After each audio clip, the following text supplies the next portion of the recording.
Hello, Steve. Hello, Jill.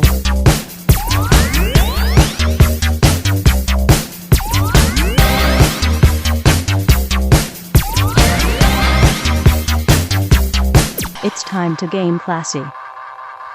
Oh, it sounds like it's not dead. So I'm not hearing anything. That's the problem. I see. Well, I can hear, at least. So there's that. We know that it's doing something, at least. Oh, okay. There we go. I'm good now. Can right. you hear? Very good. Yeah, I can hear it. Okay. It was fine. It was fine. Wow, we had some technical issues this morning. Que lastima. Que lastima. No, it's seriously, most of my Spanish that I know for my job, I have learned through, like, The Simpsons or other sources. Bumblebee Man. Bumblebee Man. Sabado, sabado, sabado. Sábado Gigante. Sabado gigante. Nice. That's good. I used to watch Telemundo all the time. Yeah, I mean, when I was in my early 20s living in my first apartment, and the only channel that I could get on my TV was Telemundo. That's where it was, man. Telemundo, I don't know if it's like national. I forgot. Yeah, Telemundo's national. It's Telemundo national? Yeah. Because I didn't know if it was like a Chicago market thing or something like that. Telemundo's like the big, like, Spanish language channel. Yeah. And that was the only place, like, that's where I watch all my movies, too. Like, oh, nice. They always had Lost Boys or Batman Returns on. That's where I watched Dragon Ball Z, because they had the Spanish dub of Dragon Ball Z, which was completely uncensored. Mexico loves Dragon Ball Z. It's a way of life. It is a way of life in Mexico. And King of Fighters. King of Fighters. yeah. King of Fighters and Dragon Ball Z is like South America. Who's the Brazilian jiu-jitsu fighter in King of Fighters? No, wait, I'm thinking Tekken. Never mind. Yes, that's Eddie, Eddie. yes, Yeah. that's who Eddie Gordo. Yeah, that's not Brazilian Jiu-Jitsu. That's capoeira. Whatever. He does the dance fighting. Well, because Brazilian Jiu-Jitsu is like a lot of kicking, but it doesn't have the spinning around on the ground. Yeah, it's all like capoeira, like in Bob's Burgers. Yes. Ha, yeah, ha. it's dance fighting. It's dance fighting. It's like West Side Story. I get it. Yeah, just like that. We're gonna rumble with those greasy sharks. Not without 3 years jazz tap and ballet. We won't. When you're a jet all the way from your first cigarette to your last dying day. 3, 4, 5. Musicals are the worst. What are you talking about? I love musicals. It's an American art form, sir. It is an American art form. That makes it even worse. Oh yeah. I don't even know where to go. I've had a rough week. A rough week in the new job, so I'm a little exhausted today. A rough week in Joe world. Yeah, in the world of Joe. Yeah, and I had to have. I just came here after an argument with my wife about like why my child, who we're talking about 2 years from now, not now, 2 years from now, she should be able to walk home from school by herself, and our school is a block from our house. And my wife's like, no one walks home anymore. I'm like, Diana. She will be old enough to walk home. When I was her age, I know, but it's different now. I'm like, seriously. And she goes, you know everything. I go, I work in schools. I've worked in schools in the last 15 years of my life. I could kind of say I'm an expert on some things academic. Of course, no one ever listens. My family doesn't listen to me on any of that, so it's all right. As according to the new review we got on the iTunes page, I am a virtue signaler. So that's a new one, yeah. Nice. I didn't know that. And it actually specifically said, this is the second review that said this, so this is kind of weird. It said that Steve is okay, but Joe is a virtue signaling liberal. Doesn't like you. No, but what does it say about you? You think it's the same guy? I don't know. Probably not. But what does it say about you? He's like, Steve's all right. He's one of us. And Steve's like, wait a minute. Hang on a second. Gooble gobble. What does it say here? Google gobble, one of us. We do kind of say that those alt-right Nazis are kind of like the geeks from Freaks, but those freaks, I'd rather hang out with them. I'd rather hang out with the freaks. They know how to party. Took that guy and took the woman, cut off her arms and legs. I'm all about that. Good times. That's a movie I should watch this Halloween. We are in the spooky late great Johnny Eck is fantastic in that film. Yeah, we are in the spooky season. It's true. I just started. Oh my god! I'm speaking of spooky thing. I'm watching a movie on Shudder right now, and it's taken me multiple workout sessions to get through. It's called Hagaruza or something. I don't know how exactly to say. It's a German movie. I was gonna say I had some Hagaruza the other day. It gave me quite the indigestion. Might be the worst movie I've ever seen. I don't know, man. It might be the worst movie. It's definitely the worst horror movie I've ever seen. But it might actually be the worst movie I've ever seen. Is it as bad as a Lars von Trier movie? Well, Lars von Trier movies, I can at least be like when I'm watching them, or like. But here's the thing about Lars von Trier movies: they're not good, but they're so okay. Without going too deep into this movie, things are happening on the screen.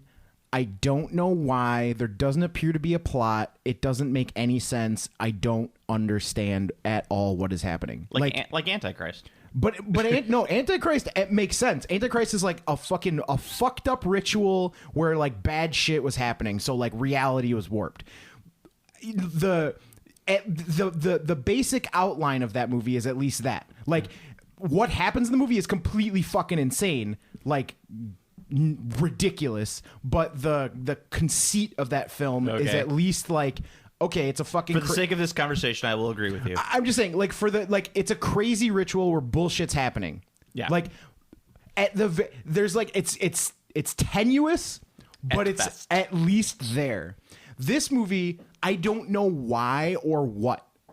Period. Like it is like there's sequences where it's just like what.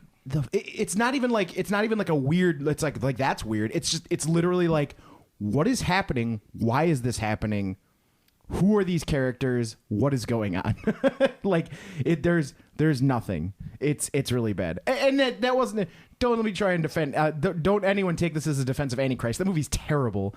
But chaos reigns. That movie is terrible, but I think this movie is worse. All right. Because at least things happen on the screen in Antichrist. This movie has like solid like 20 minutes of like just like a single shot with no action on the screen. I want to see Tim Burton's Antichrist. Bump, bump. I think you already did. It's Night Before Christmas. Jack Skellington is the Antichrist. Nice. Duh. Takes a pair of scissors and cuts off his weenie. Yeah. There you go. Sometimes you just gotta. Sometimes you gotta chop off your dong. Sometimes you feel like a nut. Sometimes you don't. That's right. All right, so let's. I want to get into gaming stuff because I'm something of a. What's the word for? I'm something of a castrato myself. I couldn't remember what they were called. So the big news, and we missed it last week. Beastgrave. Yeah, we missed it by Beastgrave? by like 3 hours. Yeah. It was pretty fun. No, it was. I think it was even tighter than 3 hours. It was like literally. You like messaged me as soon as you got home. Yeah. You were like, "God damn it!" Like that was like the text. Yeah, they did all the Beastgrave announcements. That was 2 weeks ago, so we've gotten a lot more information, which is kind of nice. So that way, I don't have to say like, "We don't know anything." They just announced that it's for pre-order now, and but they put out all the information on Beastgrave. The new season of Warhammer Underworlds, and they kind of fixed a lot of the issues that Steve and myself had with the game. Well, the biggest thing is they're doing rotation. They're doing rotation. And they're doing rotation in the not dumbest way possible. So what they're doing is all the generic cards of Season 1 are no... Well, let's talk about it this way. They're gone unless they're reprinted. Okay, so I'll start off this way. There are now 4 types of ways to play Warhammer Underworlds. There's open play, where you can play with the whole collection. Doesn't matter. No one will play that, but yes. Yeah. So you could just... Well, actually, I bet you a lot of people will. So just basement gamers. Okay. Tournament-wise. Tournament-wise. No one will ever We're talking in the ultimate competitive miniatures game, like it says in the box. That's the ultimate competitive miniatures game. So this is just like straight up, everyone, all your cards from seasons 1 through 3, everything that's being released is gold. Championship, which is compete with the best. Build decks for competitive play. Some older or banned cards are not available. That's the way everyone's going to play. In this format, has a list of restricted cards which can only be used in limited numbers. Okay. That will 100% be the way you play. Alliance. Compete alongside your friends. Build decks for team-based competitive play. Some older or banned cards are no longer not available in this format, and each card can only be included once per team. Shadespire absolutely would kick ass as a 2v2 versus game, because I played a few 3-man free-for-alls. Yeah. And I think Shadespire, if I wanted to like seriously like push Shadespire as a competitive scene, like if I wanted to run like a tournament series, I would absolutely run it as a 2v2. I think the game, all of the balance issues kind of get like shuffled, even if you have no banned cards, as long as you don't have the ability to repeat cards between decks. So like you have one great strength per team. Yeah. You have one great concussion per team, not per deck. As long as you do that, whether or not you want to adhere to the ban list, whatever. The number one thing is no repeated cards between the players. I think that would be the best competitive way to play that game. And then they have Relic. Play with cards from every season. Build decks for competitive Relic events. Some banned cards are not available in this format. So what that is. That's Legacy. So, that's that's the only format that people might play with the older cards. Yeah, because it's just like Magic, like having a somewhat curated ban list, but being able to use all of the cards in your collection. That's where you're going to see people wanting to play who've been in since the start. So when we're talking about this game in the format of this podcast, we are going to be speaking of the championship mode of play. Yeah, pretty much always. Generally, that's what we're going to play. So what that means is that all generic cards from season 1, and that includes not only the generic cards that came in the Shadespire box, all of the warbands, and that little deck, the heroes or whatever it was called. Yes. All of those leaders. Are leaders. Those are all no good anymore in championship. The other thing, though, is if your card has a faction symbol on it, regardless of where it's from, still legal. Yes. So all in leaders, still legal. All the season 1 cards still, and all the season 1 warbands still good for the game. And their cards. Which is genius. It's the best way to play the game, I think, because there's no longer a scramble to get those older generics. Yes, perfect idea for the game. Yep. The only thing that kind of sucks on this, and I was talking with some other people who play the game, is that the leaders deck is going to be MIA. So if you somehow you pick up I got this old Fire Slayer warband, which are useless anyway, but I got this Fire Slayer warband. Is there any other cards I can use for it? And if you don't have the leaders deck, you don't have access to those cards. The one redeeming quality of that is that even though I did mention that you can use the warband specific leaders cards, they're all terrible. The only good cards in leaders there were 3 generic cards that were good. Yeah. So those are all rotating. Yeah. All of the relevant cards, if you don't have leaders, don't be like, oh no.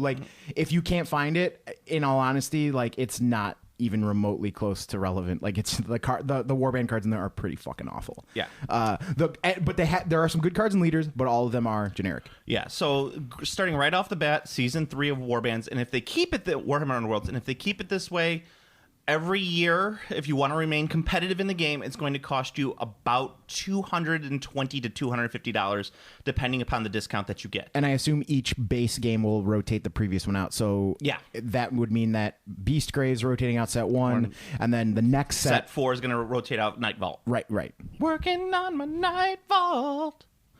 Working on them ghosties and those curse breakers. Yeah. And here's the other... Okay. So Beastgrave got announced.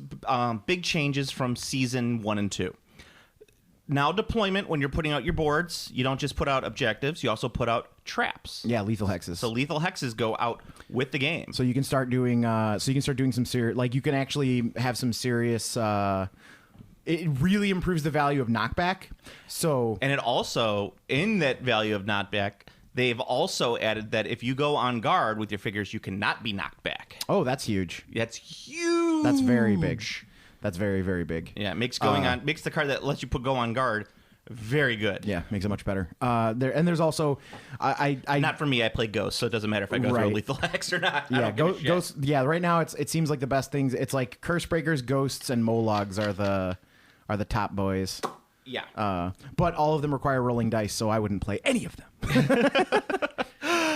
So that's one of the big deployment things. There's a Nurgle Warband coming. Yes. So I'm buying the absolute fuck out of that because it's got a wizard in it, which hopefully means that he will have a very good spell for Age of Sigmar. You have a wizard, Harry. Yes. Well, I mean, the Nurgle casters are a bit underwhelming for Age of Sigmar, so hopefully this Warband has a good custom spell. So one of the other big complaints that we had about about the Warhammer Underworlds game beforehand was that the decks you get, the specific Warband faction decks, have always been generally pretty bad. They're ass. And the generic cards have always been better.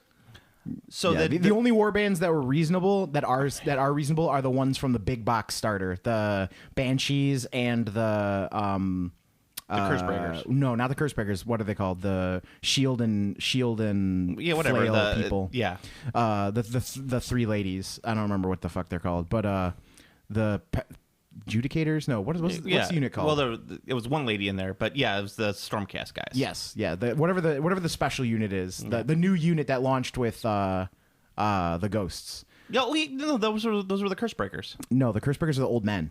Those are the casters. Yeah. You're saying the one that two ghosts. Because there's banshees. There's the four banshees. Oh, you're talking the Myrmidon ones. Yes, the Myrmidon. the ones from Dreadfang. Right. Yes. So those two decks, those are good. Like those are actually like pretty good decks. Sole exception to my saying that all of the Warband built-in decks suck. Yeah, I mean, I would not say that they all suck. Some of the Season 2 ones were actually pretty decent. Not great, but pretty decent. I think it was because Season 1 of Shadespire had some cards in there that were really, really... The generics were just so much better. It's true. All the banned cards are from Season 1. Yeah.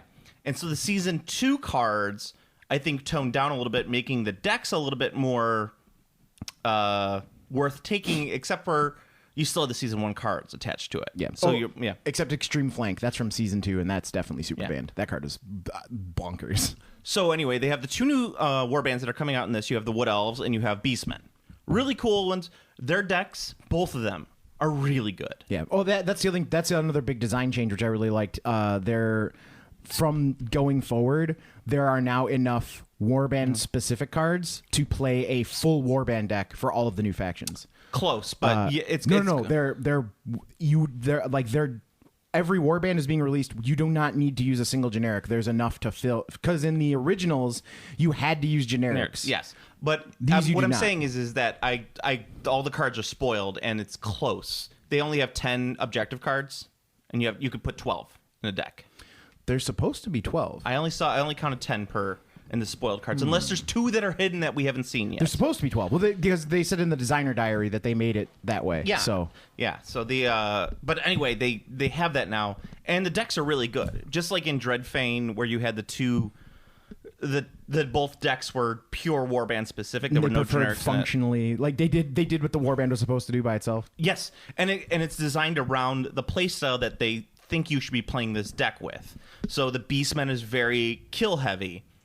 However, there's a mechanic with the wizard for the Beastmen. So if every time an enemy unit is killed, regardless if you kill them or they kill themselves through like a martyr action or something, when they die, you get a token. That token allows you a reroll and you can play it on any guy, which is great, right? You could use it on any combat roll, you could get a reroll. Except it says on the card specifically, before you roll, say you're going to use your reroll, which is a fucking stupid herder gamer game designer action. Like, guess what, guys? You gotta choose beforehand, so just make sure you're using it right. And I'm like, fuck you. Fuck you, game designer. That's terrible. It's so stupid, and especially because that has to be an accident. No, I don't think that's not how rerolls work. You can't reroll if you haven't seen your roll. Well, and that's exactly it. Well, make sure you're using it properly. That doesn't even make any sense. Well, exactly. And so what's bullshit about it is that the designer was like, haha, wink, wink. They're like, I got to make sure you're using this correctly. No, it's like, no, fuck you, because you know that there's going to be a warband that comes out later that's going to have that exact same mechanic where you get a token for something that you could use in a reroll, and it's going to be like, it's not going to say before. It's going to say like. But I mean, before doesn't make any sense, because that means that like, so if I use it and I roll and I succeed, does that mean I have to reroll because I declared it beforehand? That's got to be just written incorrectly. I would agree, Steve. I would agree 100%. But I know they put that there on purpose. Because then what that does is that completely narrows its function down to specifically fishing for criticals if you have something that triggers off of critical rolls. Because the only time you would ever use that is if you had something that's like, there's like just an example. One of the banshees has when she rolls a critical on defense, she does a damage. Yeah. So like, well, you can't roll it on defense. You can only roll it during. But what attack. It's what I mean, like that type of ability is the only time that will come up. So if you had a unit that was like when it rolls a critical on attack, like one of the upgrades or whatever, it's critical on attack, it does an extra damage. You would be like, I'm going to use this reroll because you're just hunting to see if you roll criticals. Yeah. So. If that's the intention, okay, but that's still a terrible... It's a terrible mechanic. Yeah, there's no way that's... Terrible mechanic. No way that's supposed to be that way. No, I bet you it is, because I guarantee you Games Workshop, thinking that they were fucking being all fucking like, Guess what? There's no logical way like that. There's no way that has any bearing on anything because it's not a skill tester. It doesn't make any sense. I know it doesn't make any sense, but they were thinking it as in you have to be sure that you want to use this before you roll. No Game Workshop and me say that was them just being dumb and like typing it wrong, and they're going to be like, yeah, we didn't mean to do it like that. Yeah. Every time there's been something that's been that blatantly like, I don't think that they meant to do it that way. They've always errated it, and they're like, I think they meant to do it that way. And I literally think that the reason why they did that, and I've said this a couple times now, the reason why they did this is because they wanted to be all sneaky and be like, or like all sly and say like, well, you better make sure you're using that reroll correctly before you roll. Make sure it's worth using. And you couldn't know if it's worth using if you haven't seen your roll. No, that's what I'm saying. So that can't be the design intention because you have no that's idea. the design intention because they want to make sure that you're using it like you're saying, like, I really need to win this combat, so I'm going to use it right now. So just to make sure. And it's like, no, that's not the way that we use rerolls. Reroll should always be after your roll. If you're like, fuck, we're using a reroll. Yeah, that's how every reroll in every game has been designed. Well, there's thus also a card in the objective deck that if you have like 2 or 3 of those tokens that you haven't used, you can score an objective. Okay, so then you just don't use it. And you just don't bank use the it. tokens. You bank your tokens and you get the objective. Okay, like I mean, if that's the case, sure, that's fine. Then it's just another way to score glory. Okay. Yeah. Like they wrote a rule that was like dumb. You never want to spend your cards, but or points, but hey, you have an objective to get off of it, so that's what you'll use. So yeah, the beastmen are very killy. The wood elves are more about like charging in, but not killing. So like you want to get into combat and knock people. Like there's a lot of knockback in the elf deck, so it's basically around putting out traps and knocking people into traps. Like you're not necessarily going to kill anybody with the wood elf deck. You can, they can be killy, but it's more about like running up, hitting them, knocking them back, putting them into a trap, and killing them.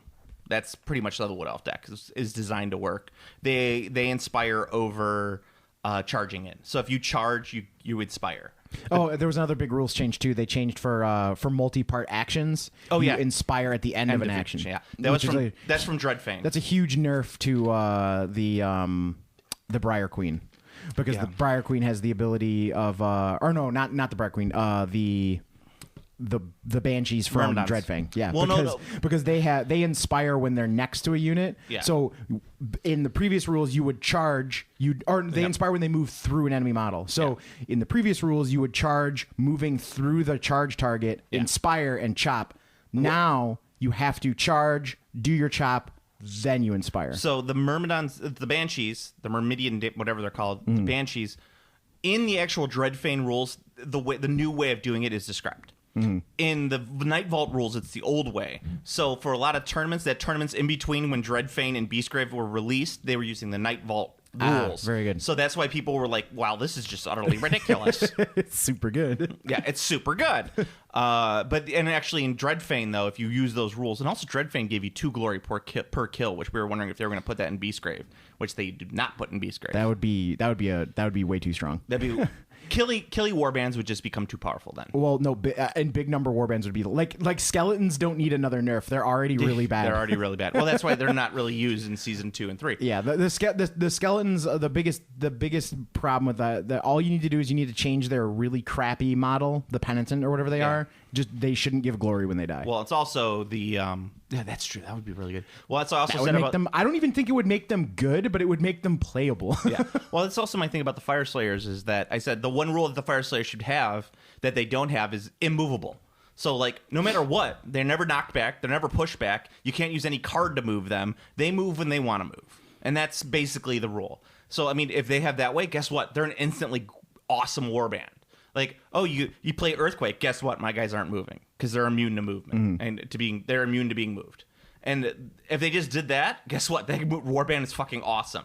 I mean, they're still fine. You have to just play a shit ton of movement cards. Like I tried to make them as competitive as possible, and like they're good, but the problem is they can never get past the fact that they're slow. Yeah. Like I had a warband setup where like I would be inspired constantly, and there was nothing my opponent could do about it because like they'd play Earthquake, and I'd be like, all right, I play my own Earthquake back. I slide my guys back onto the objectives, and all my guys inspire. But they can't get over the fact that they're slow. So on a long board, you're getting maybe one charge in the game because they can just move backwards because your models are just slow. Yeah.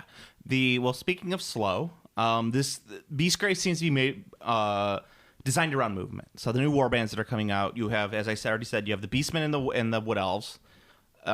You're going to have the other one that was previewed is Goblin Wolf Riders, which look great. There's 3 of them. People are kind of wondering, like, maybe there's 3 that are on foot that are going to be they're saving for that. I'm like, they're not saving shit. No, that's the warband. It's 3 mounted models. Games Workshop doesn't do that, where they like surprise. It's like, no, they don't do that. Yeah, that doesn't make any sense.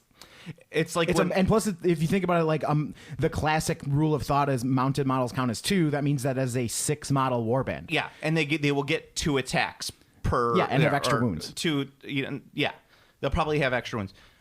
We were kind of like figuring out how they would move because if there was some thinking that they would be beef. In some ways, they could be beefier than Stormcast. I'm like, no, it's a 3-man warband. They will not be beefier. They're going to move 6. They're going to be moderately less fragile than the goblins are now. Yeah, and they're going to be very fast. Yeah, that's it. They're going to be a glass cannon army.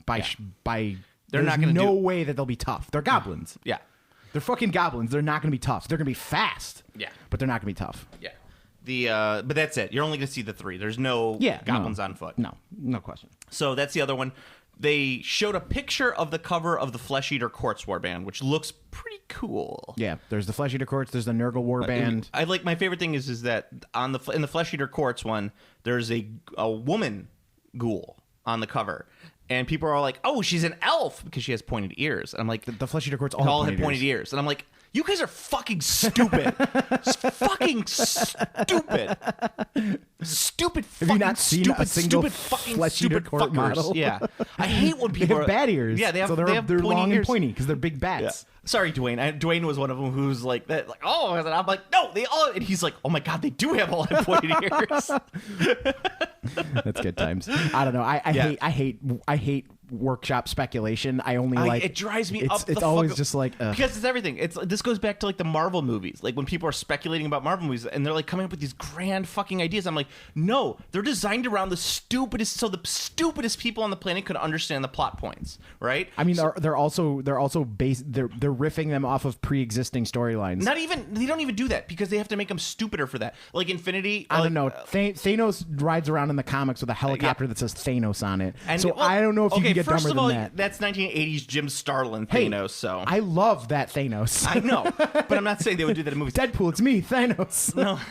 So like in the end game, when he's like how are they going to do the time? And like, how are they going to do this? This, and this. I'm like, they literally in the movie were like, we're going to travel back in time, and it's not going to affect anything in the future. So it's literally the dumbest version of time travel known to mankind and known to any sort of writing. It's like that dumb version. They're like, if we make it too complicated, people will just be like, I don't understand this time travel. They are comic book movies. I know. They're a huge target. A huge portion of their target market is children. And adult children. Yes, but also literal children. Well, and it's like I used mental children and literal children. I used to get really mad about that until I met my wife, who we watched Back to the Future, and she did not understand how any of it worked.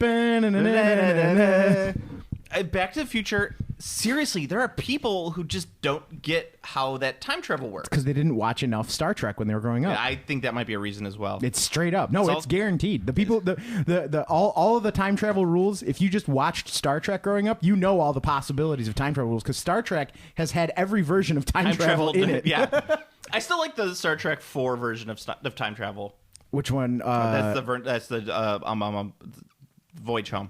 Okay, Voyage Home. Very good. Yeah, where they go back to 1980s. Yeah, the 80s, right. Yeah. Well, what does he say? Double dumbass to you. But yeah, that's the time travel I like the best, where it's like, he's like, I'm going to pawn these glasses. He gets the money for the glasses, and he's like, but those were a gift. He's like, and they will be again. That's the brilliance of it. Yep. Because he understands that the glasses will travel and go all the way to the future, and he will get them as a gift. Yes. It's mwah, brilliant. Anyway, actually, Back to the Future is the best one. Back in time. Marty, you gotta come with me. Your daughter marries a black man. We're okay with that, Doc. Did you know peanut butter was invented by a black man? It's too late for that, Doc.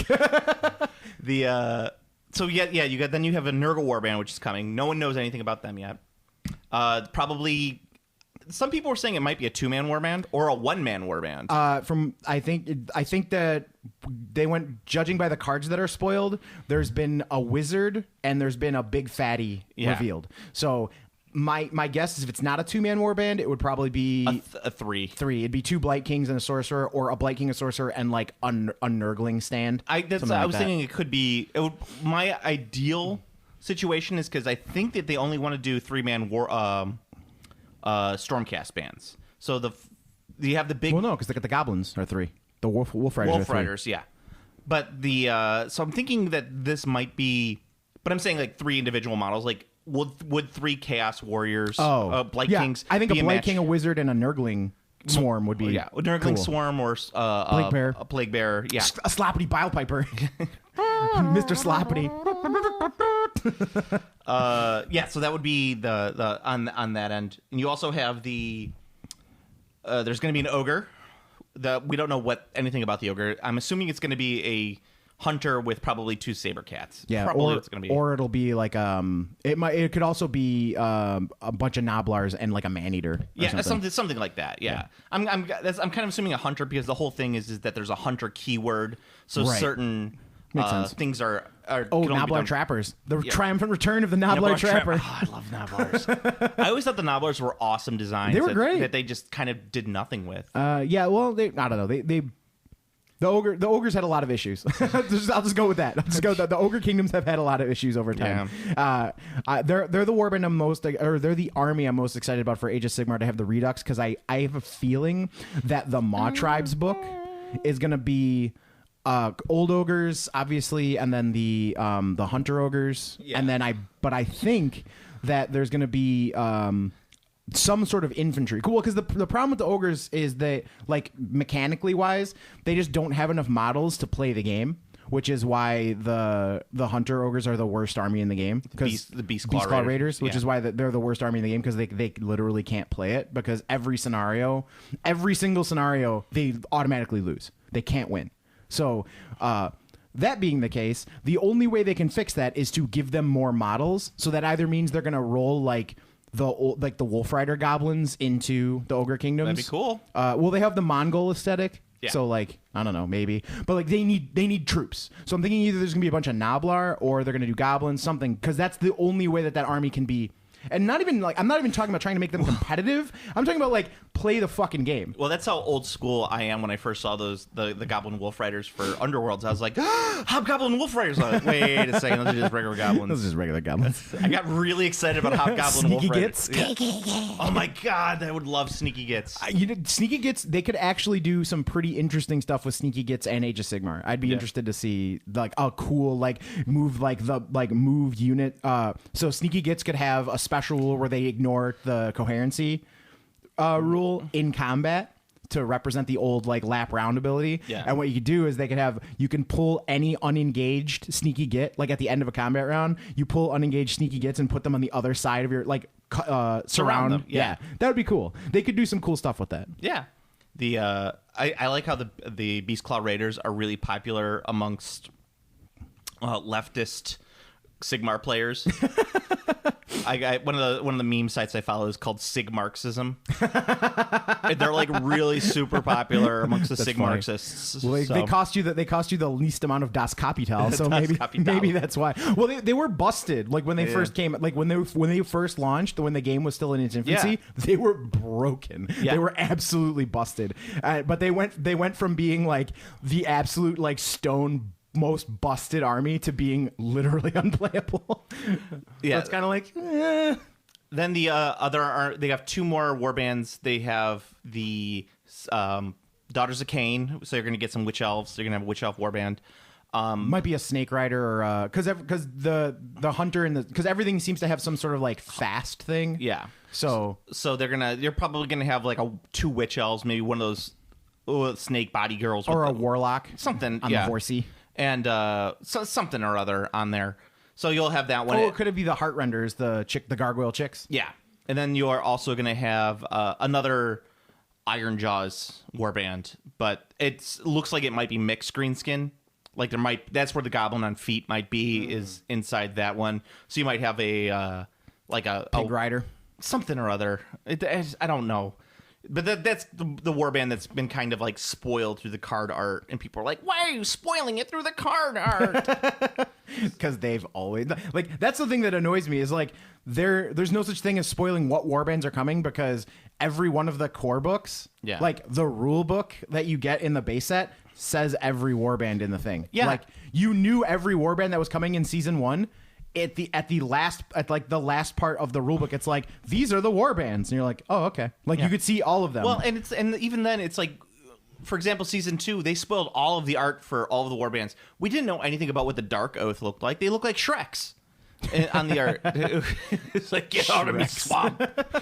They all look this like is my swamp. They all look like Shreks, and they turned out to be like super sweet 80s He-Man warriors. It's true. And then Molag, everyone was like, what the fuck is this? It's just a troll. It's one troll. What's going on there? And then we got it, and we're like, what the fuck is this? It's just one troll. It's like a pile of poo. It's like a pile of troll poo. Animated troll poo. Mushroomy troll poo. Yeah, it was cool. But I mean, you're always surprised when you actually see the warband and how they play. It's not necessarily like, oh, I know that there's a Nurgle warband. I'm not playing this game anymore. It's spoiled for me. Yeah, because you never know what the warbands are going to do either. Because like the Zinch warband, people are like, I don't know, it's a Zinch warband. What the fuck's it going to do? And then like it comes out and it has all this like all this zany stuff, and you're like, wow, the warband might be really strong. It's not. Nah.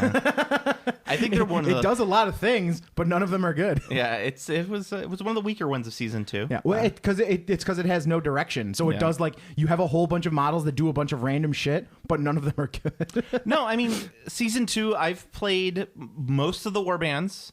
Not played as them, but played against most of them. I mostly ran the Briar Queen. Because I'm very much like, I'm just going to pick one. I'll collect the other warbands and maybe might play if I find one that's really interesting in playstyle that appeals to me. Yeah, I just switched to whatever was the best at the time. Yes, of course you did. So now, I think right now I'd probably be playing Briar Queen, because I think they're the one that would need to roll the least amount of dice to win. Yeah, I mean, because I would play tiles, and I would just move 4 models, tile, and movement ploys. Yeah, I mean, I did a lot of movement ploys. I did a lot of like just flying around the board.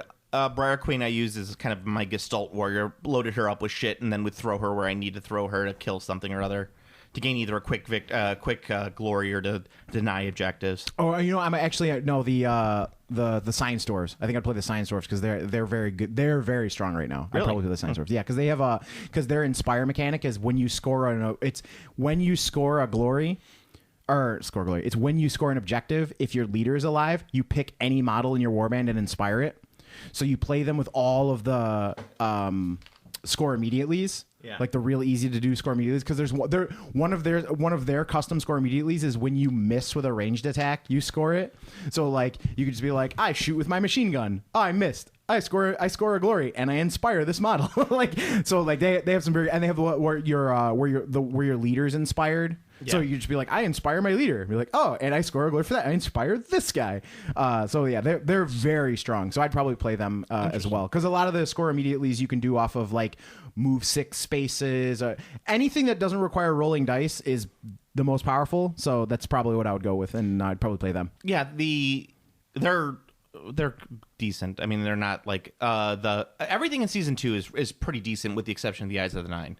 I've played against most of them, and everything is pretty decent. Though the trees are decent, the Zarbags is decent. Mm-hmm. Yeah. Molag is good, as we've seen. Yeah, Malag's very good. I think that sounds right. Like I knew that the Zinch was really bad, but everything else seemed fine. Oh, I don't know about Dark Oath. The Dark Oath are not great. They're like a lesser version of. They're real okay. They're like a lesser version of the Reavers or the Magors. Yeah, so they're real okay. Well, Reavers still remain one of the best warbands in the game if you're lucky as fuck. Yeah, because that's every time you see like the random Reavers like in grand finals, you look at his like record and it's just like, how did you beat these armies? It's like, yeah, he just rolled crits left and right, and it's like, okay, because I was watching, because in the first Grand Clash, the big one.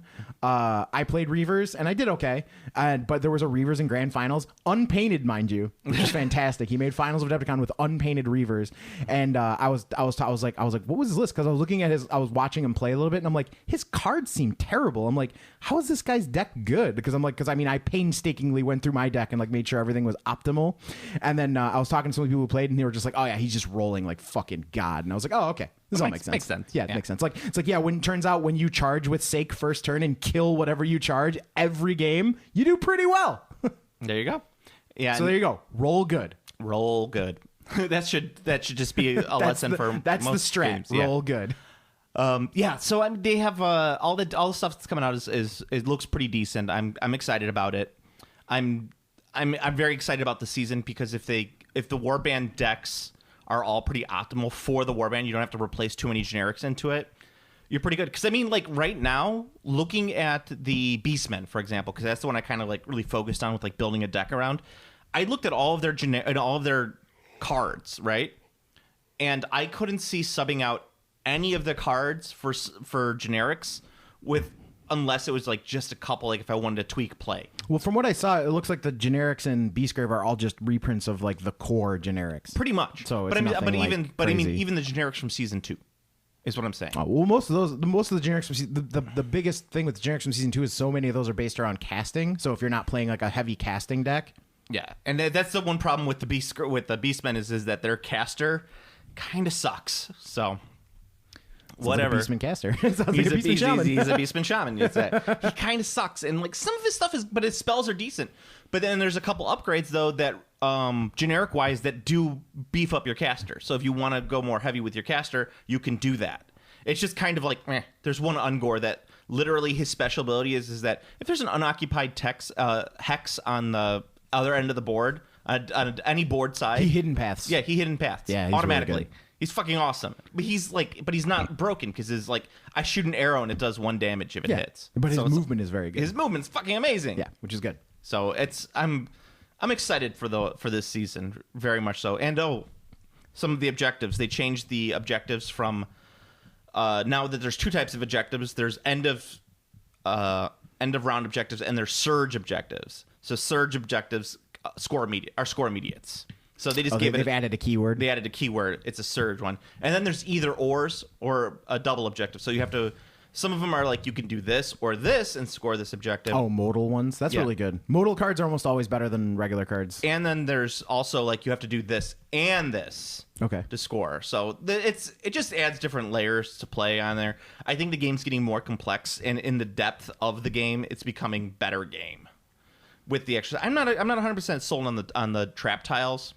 I think it's okay. I think having that kind of thing is pretty good because it gives you one of the things that was so I abused the shit out of it when I started was the first thing with lethal hexes.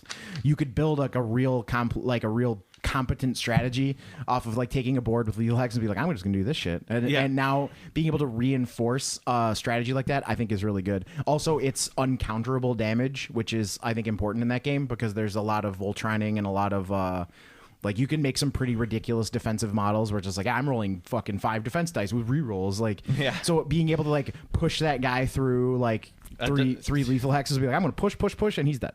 Like that kind of thing I think is important.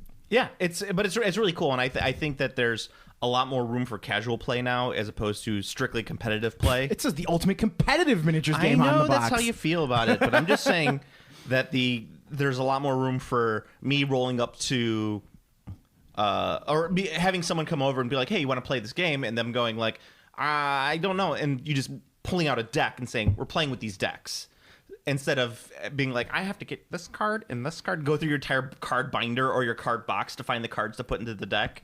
It's much easier just to be like, here's your deck. Yeah, I tried to. When I first tried to get some people into Shadespire, I was like, I just grabbed a couple random decks and just like threw it together, and like somehow every time I played against someone when I was trying to teach them the game, their rolls were like my normal rolls. Like I was playing, like he's like, I want to try the dwarves. And I was like, okay, sure, here's the dwarf deck. And I grabbed like the basic starting fucking corn deck, like so it was just not good.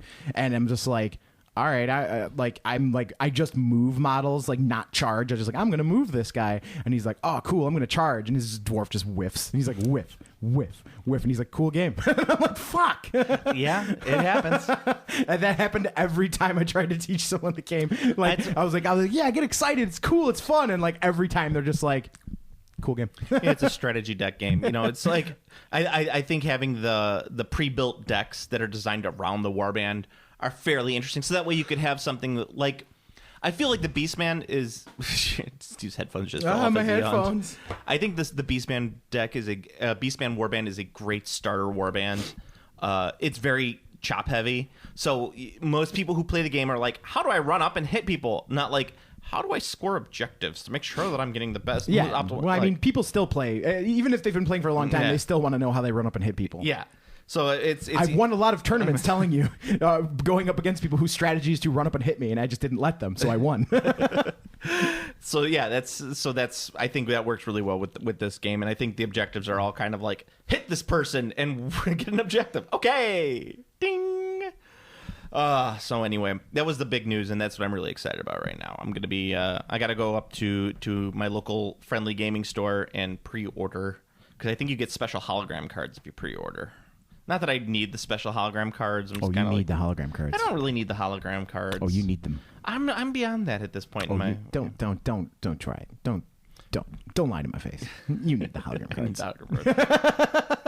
I was going through all of my my Warhammer stuff because I've set up my Warhammer rulebook nook that has all of my rulebooks. The book nook. The book nook for all of my the editions of Warhammer Fantasy are all up there. So I have 1 through 8 up there, and I had all my season 7 paraphernalia that they released for 7th and 8th. That was one where they released like all like the big plastic compass and all that shit. No, Or was that's that season 8th? 8. Season 8. Okay. Season 8. 8th edition, not Okay. 7th edition. So I have all my 8th edition shit. I have so much fucking nonsense. Just gubbins. Gubbins. Like fucking compass and the fucking flame template. The turn tracker. The turn tracker. Yeah, I have all these little objective. I have this little objective tin. I have all the cards, the magic cards, and everything like that. I'm like, I barely even played 8th edition, and I have all this shit. I didn't play 8th edition, so Yeah. Good. I mean, if I even see it in the store, though, I'm still going to buy it. Well, like, yeah, if I'm you have the missing itis, it. I know. Because it's kind of cool. It's cool. Like, gubbins are cool. I like having little accessories. It's the one thing that saved me from Underworlds is the fact that I don't buy the deck protectors the for all the sleeves decks. and all the dice. And all the dice and everything like that. I just don't buy that because I don't need it for whatever reason. I might do that with the starters this time because I like both the Beastmen and the Wood Elves, so I might play both. So I might pick up both just for that. Yeah. But yeah, I as someone who was buying literally everything for warbands, like I think if I were to go back, I would only buy the dice, and I would wait to see which factions are good. Yeah. Then I would just use Well, those. I mean, you don't even need to use the dice. It's just kind of fun to cool. have. I know the gubbins are cool. Yeah, that's why I want to make sure that my dice look cool. Also, it helps to not mix your dice up with the other person unless you're in the mirror. Like I played against a lot of people where I was using the corn dice and they were using whatever else, so like our dice never got mixed up because I'm just like, these are the corn dice. That's kind of nice about it too. I think that some of the other gaming news that I kind of wanted to bring up today is that we are getting not 1, not 2, but 3. Not 3, but 4 Space Marine codexes all in a row. Oh, they're supplements. They're like yeah. half size. They're tiny. I saw them. But We yeah, get- it's White Scars, Raven Guard, Salamanders, And the Imperial Fists, fists, yeah. the Fistos, the small Fistos. soldiers. The small soldiers. Well, I can't remember the guy's name. It was a decent, Tommy Lee Jones. It was Tommy Lee Jones, and directed by Joe Dante. the Imperial Fist as directed by Joe Dante. But I think the important thing to pull out of that new release is the super emo Captain Strike. Man, or it's so, whatever his name he is. looks so ridiculous. Captain Strike with the fucking Peter Parker Spider-Man 3 hair. Absolutely. Why? Why did they think that was a good idea? Did they do that just to be funny? Yeah, I think they did. Okay. I think they were just like, I think the dude like who was sculpting was just like, I think he was giggling the whole time. There's he was like doing it. we're gonna make these guys super emo. Yeah. Well, I mean, they gave the other dude stupid hair too, the Imperial Fist guy. Yeah, but that's kind of in looks line with awful. That's in line with how the Imperial Fist look. He looks so bad. It doesn't matter. I don't know. You know my stance. I hate models without helmets. Like there's only only a few that work, and they're very few and far between. I think the big giant ultramarine dude looks okay with the fucking laurels. I prefer him with the helmet on, but like, you mean Marnia's Coolgar? is that Marnia's cool guy? No, that's not Marnia's cool guy. It's Ghouliman. Ghouliman, yeah, Reboot Ghouliman. Reboot. So Reboot. Yeah, Reboot Ghouliman looks okay with his helmet off because his head looks okay. Okay, not good. I would Okay. rather put the helmet on, but yes. Same. Yeah. But like the newer ones, they look. The Salamanders guy looks really cool. Yeah. Well, He doesn't have a helmet. he's a big bald black guy. Yeah, he looks cool. Yeah. But yeah, and Jag Khan will probably look cool. Yeah. Whatever White Scar's character they release will I probably like look how cool. every White Scar figure that they've released for 30K and 40K have been like Terminators and like some non-White Scar units. Yeah, well, they you can't play an all bike army anymore. Like Yeah. they completely like they basically rewrote the White Scar canon where like they're just like, yeah, we don't really do the bikes anymore. What it is we're still fast, but that means your guys are just in rhinos. Yeah. So like they kind of took a lot of their character away, which is a shame. But I mean, the White Scars are still pretty cool. Yeah. Although, like, I mean, like it's so weird because like the last time I was playing 40K, like they had fucking like Born in the Saddle and like all those rules about bikes, and like now they're just kind of like, yeah, they're white Space Marines. That's kind of how all the Space Marines yeah, are. it's like yeah, they're white Space Marines. Those are blue Space Marines. They are the blue Space Marines. This is the white Space Marines. Go yellow and the green and black. It's like he's gonna play fucking Welcome to the Black Parade or whatever that song is. When I was a young Marine, my father took me into the Imperial City to see the Emperor. Yeah, I a little bit after my time, so. How could you not know the beginning of that song? I've never heard that entire song, but I still know the beginning of that song. I never really. It's Fall Out Boy, right? I don't fucking know. I think it's a meme. I don't know. I don't know. I don't know who sang it because I only know it because of the memes. They were like emo music is completely surpassed me. I never had any sort of. I thought you liked Weezer. Weezer is not emo.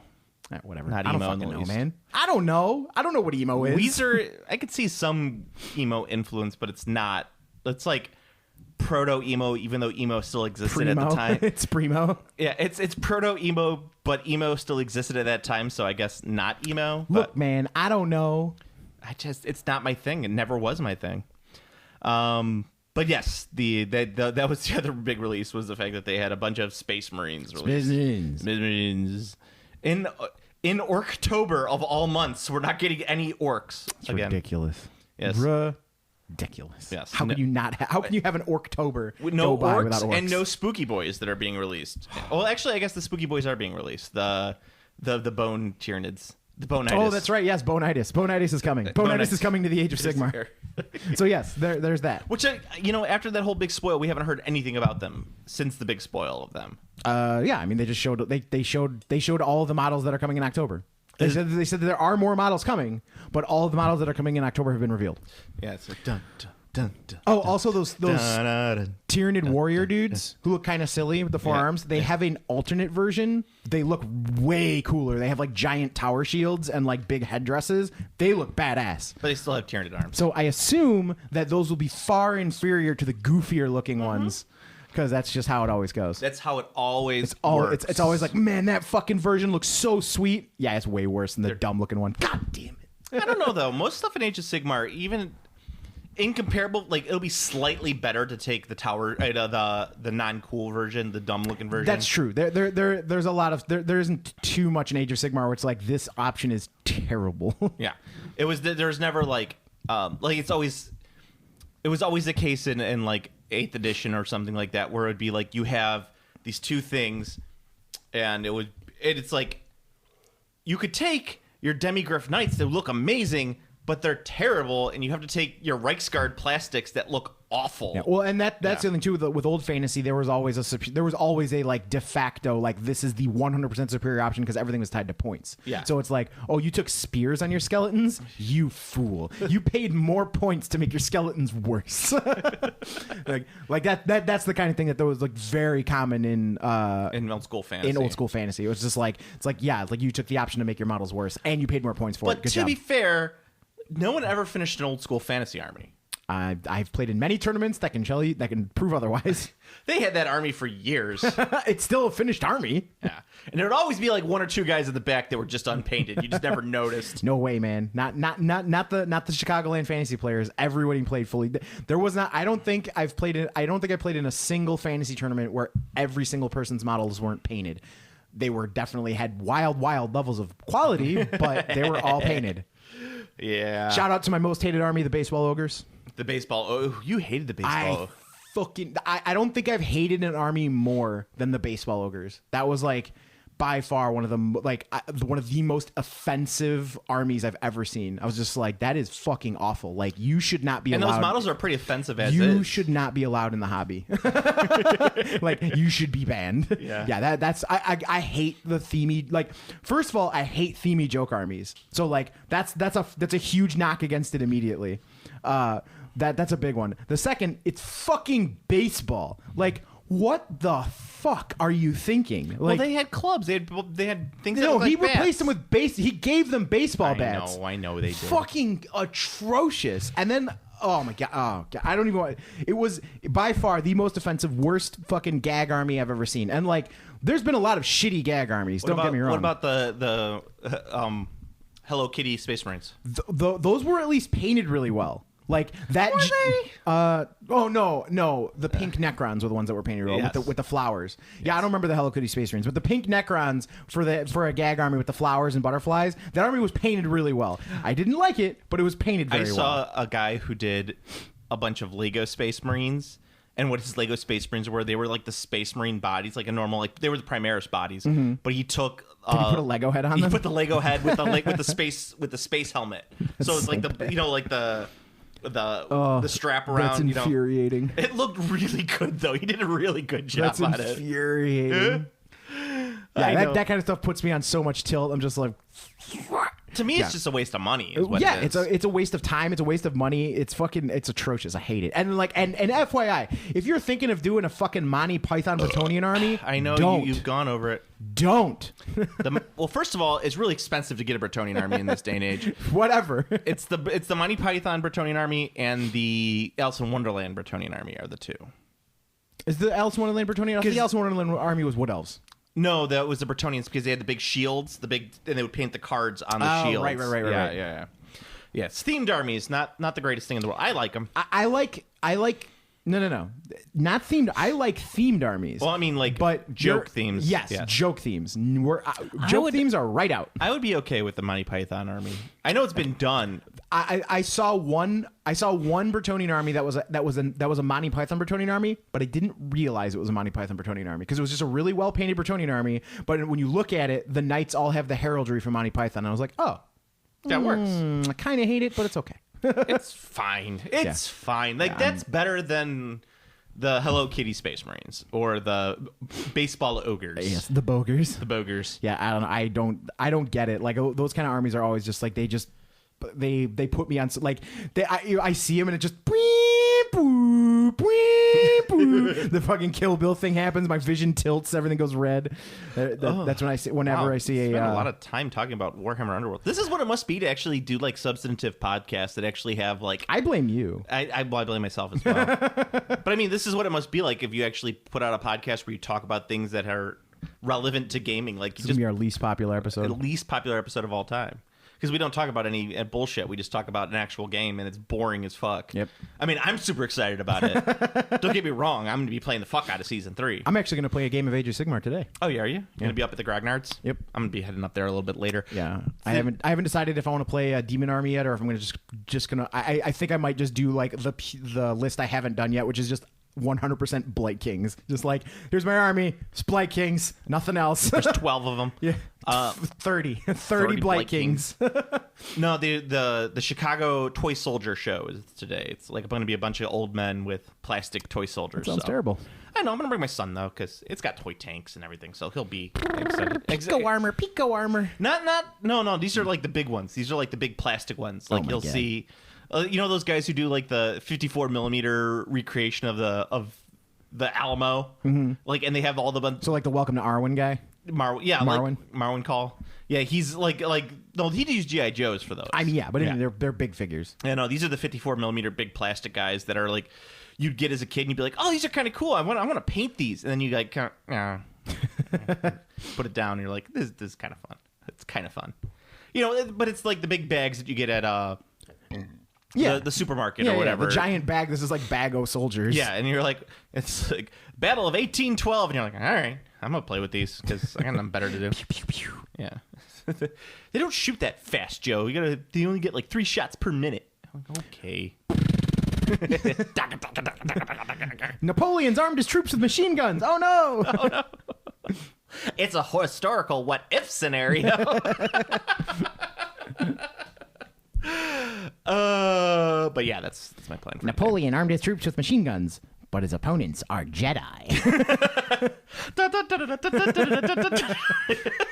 I assume solid slug weapons would actually annihilate Jedi because you just like fire a spray of bullets and they'd try and deflect them with the fucking lightsaber and they would just get hit by molten metal. Oh, ow, ow, ow, yeah, ow, yeah. Ow, It was ow, like ah, just like burning holes through their body. It's just it's more like like when you get splattered by bacon grease when you're cooking bacon. You're just you think you're like that? Fuck, ow, ow, ow, god damn it, ow, ow, ow, ow.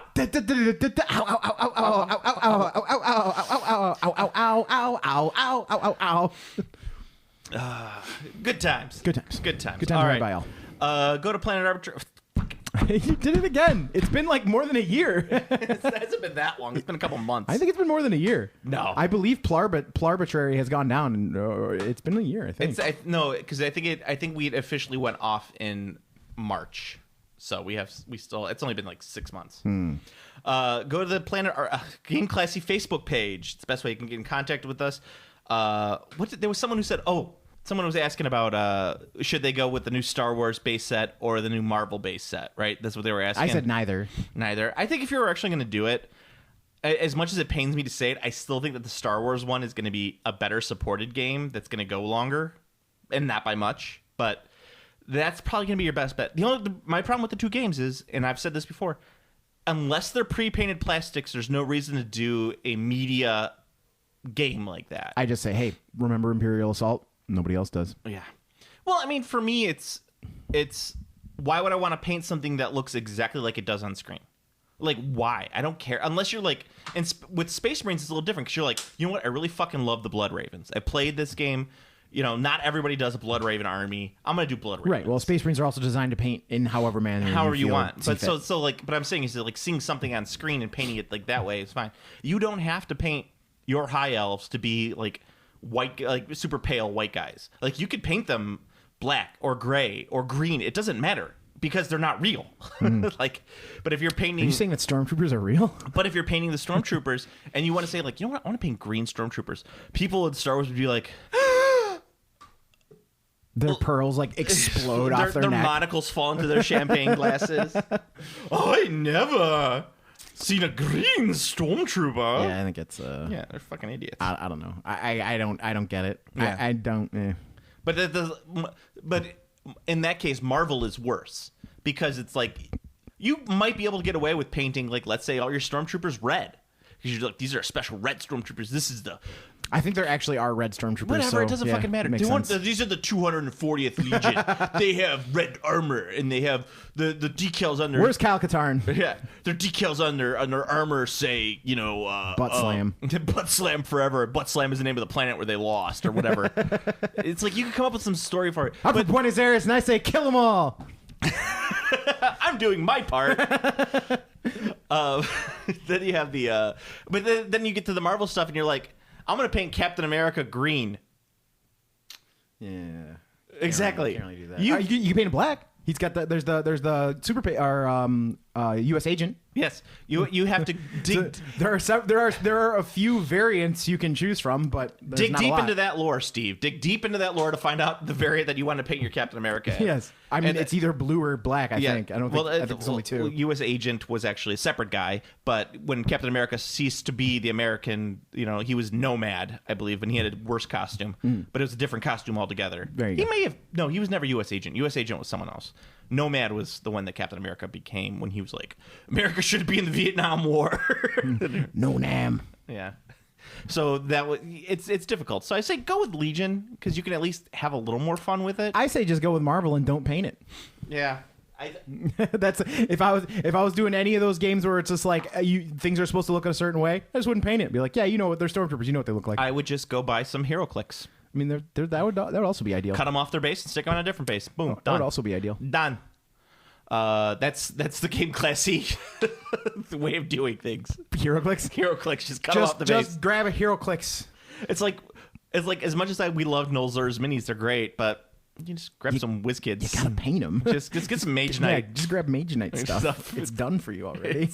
It's painted shitty, but you know what? You're not that great of a painter anyway. They actually have a ton of they have a ton of pre-painted. Yeah, they got a bunch that of are pre-painted. still available because they're still doing new sets of the pre-painted, which is fantastic. Yeah.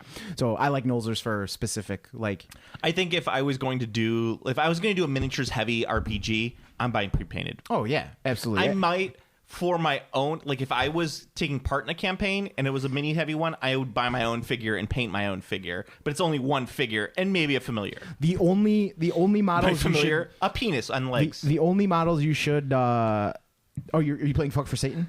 Yes. The only models you should paint for a campaign are very specific centerpiece models because, as someone who painted a large chunk of models for a D&D game once, I can tell you it will not be appreciated and it won't matter.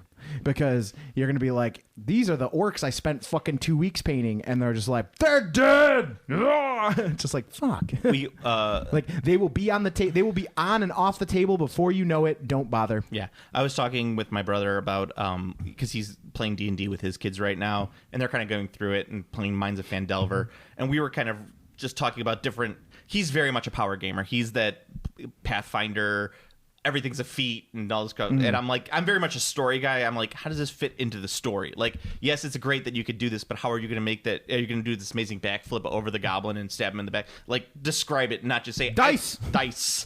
But we came up with this idea of a barbarian who left his tribe to take improv classes inside the city. So he thinks that he puts all of his he's constantly trying to use his improv skills to get through stuff. He doesn't want to fight anymore. That's his whole thing. He's giving up fighting so that he could be a great actor, one of the great actors of the city. But the thing is that his improv skills, everything rolls off intimidation. So it's like he's like trying to like improv his way into a bar, but the guard at the bar is so intimidated by him because he's this massive barbarian that he just lets him in anyway. And he's always just like, see, I'm the greatest actor in the world. I can get us into anywhere. So he's Drax. He's basically Drax, yes. Nice. In a lot of ways. But Drax is wants to fight and kill people. True. But it's like Drax if Drax was a pacifist. Yes. Just this terrifying human being. That's what we're talking about. We're like, this is a character that I must run at some point. The greatest actor, Thrud. Thrud the actor. But that was a bit we were coming up with. You can go listen to our podcast on iTunes, like, comment, subscribe there, and call me a social justice warrior or what was the other one? Virtue signaling social justice warrior. It's fine by me. I don't give two shits, but just you got to give us 4 stars or 5 stars or whatever it is. I want to be a social justice sorcerer. I'm gonna be a social justice thief. I believe it's rogue. Rogue. I don't know what edition we were in. Rogue-y. You can also listen to our sister podcast. We have the Shin Play on Neo. Shin Play on Pod Neo. That's it. Shin Play on Pod Neo. Yeah, I believe we'll be recording later this month. A new episode was in. We're playing Man of Medan. So Man of Medan. Yeah. Actually, we're at a 4.0 out of 5 on our ratings, so nice. It's not terrible. It's pretty good. Yeah. I like that we're divisive. Strive for 5. Strive for 5. We don't need 5, but what I'm saying is like, give us 5, because I like to inch up there. But I don't feel like being perfect is great. I'd like to alienate the fact. I've often said the problem with the hobby. Well, 4s means I think a 4 in this day and age. I think a 4-star rating means you mostly have 5s and 1s, which is good. Yeah. Well, and that's all we have is pretty much 5s and 1s. Yeah. But yeah, Shin Play on Neo, and also we have Deconstructing Daycare. So if you got kids and you're forced to watch a Paw Patrol, PJ Masks. It's Paw Patrol for me. So I see. Yeah, not PJ Masks yet. No. Our last review was from, let's see, from Makov. So you know that this guy's great because they think, isn't Makov like a video game character? I have no idea. This podcast is 60% virtue signaling, 20% bad pop culture references. To be fair, all of our pop culture references are good. That's pop true. culture references. That's true. We don't. There's no such thing as bad pop culture references. unless he thinks pop culture is bad. Yes. Because then I guess our references would all be bad because we reference pop culture. I don't like new movies that come out. I only like classic movies like Bridge on the River Kwai, or Apocalypse Now. American Sniper. Apocalypse Now. Easy Rider. And Easy Rider sucks. That movie fucking blows. It's got its I fucking hate that movie. It's a decent movie. It's not. And 20% Terrible. clueless game discussion. Nice. Steve is okay, but Joe I is did it. but Joe's absolute garbage pile of human being. I did it. That's the second Yay. one that says that Steve is think okay. it's the same guy? I don't think so. I think it's someone different. Oh, all right. Oh, like, you can only leave one review, right? Yes. Because the other guy is Discordian Utopia, and he was from last year, and this guy is called Make Oh, wow. Off. This is a whole year. Yeah, it's like a whole year difference. Yeah. The Discordians. Shout outs to the Apple, yo. Yeah. Yeah, I don't... I subscribe to the Church of the Subgenius these days. No, the other one is the guy who says Steve is okay on occasion. Yes. On occasion. On occasion. Yes.